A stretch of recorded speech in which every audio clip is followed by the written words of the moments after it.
बंधुगण कौन सी जिनिस को हालुका भावरे ग्रहण करने उचित नुहे। अनेक थर जेतेबेले आमे एक छोट शरीर रे क्षत पाई थाऊ आमे एथि प्रति ध्यान दियंती नहीं। आमे जदि सही छोट क्षत प्रति ध्यान न देबा ताहले ताहा सांघातिक क्षतरे परिणत होई पारे। एही कहानी रे मध्य समान घटना घटिछि। एमिति केतेक जिनिस अछि ताहाकू हालुका भावरे ग्रहण करिबा उचित नुहे। दिने जणे व्यक्ति तांको आंगुठी रे आघात लागिथिबारु से डाक्तरंको पाखकू गले।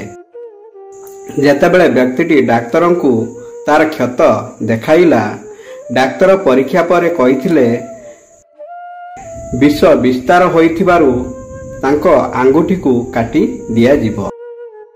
रोगीटी कहिला डाक्तरंकू, सार जदि मोर आंगुठी कटि जाए यह मो पाई भल हेबो नाही। तुमे मते किछि भल मेडिसिन देई दियो।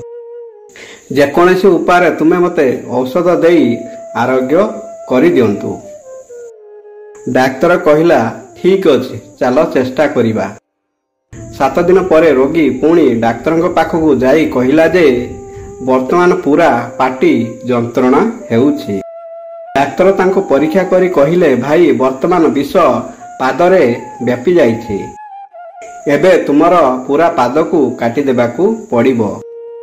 रोगीटी डाक्तर को कहिला, दया करी यह करंतु, केवल मोर आंगुठी को काटी मते औषध दियंतु। डाक्तर से व्यक्ति को बहुत भल भाव बुझाई कहिथिले, किंतु रोगी पूरा पाद काटिबाकू राजी होई नथिले। बारंबार केवल गोटिए कथा कहउथिले जे तुमे केवल मो आंगुठी को काटी औषध दियंतु।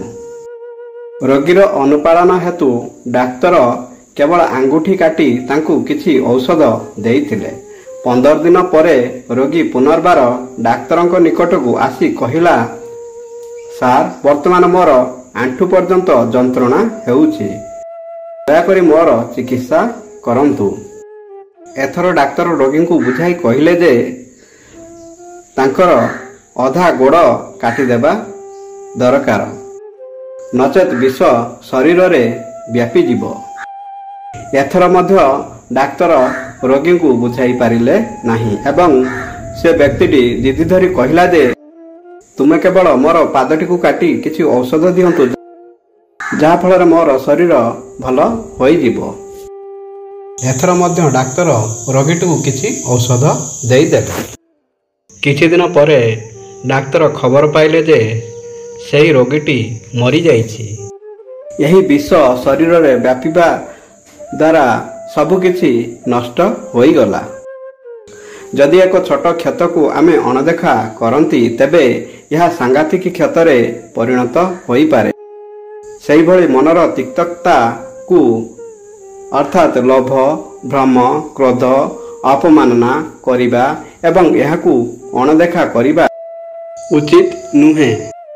जेउठारे भी यह हृदय रे प्रतिक्रिया सृष्टि होई थाए ताहले ताकू शांत करिबाकू चेष्टा करंतु, कारण मनरे तिक्तता सर्वदा दुखर कारण होई थाए। धन्यवाद। जय श्री कृष्ण।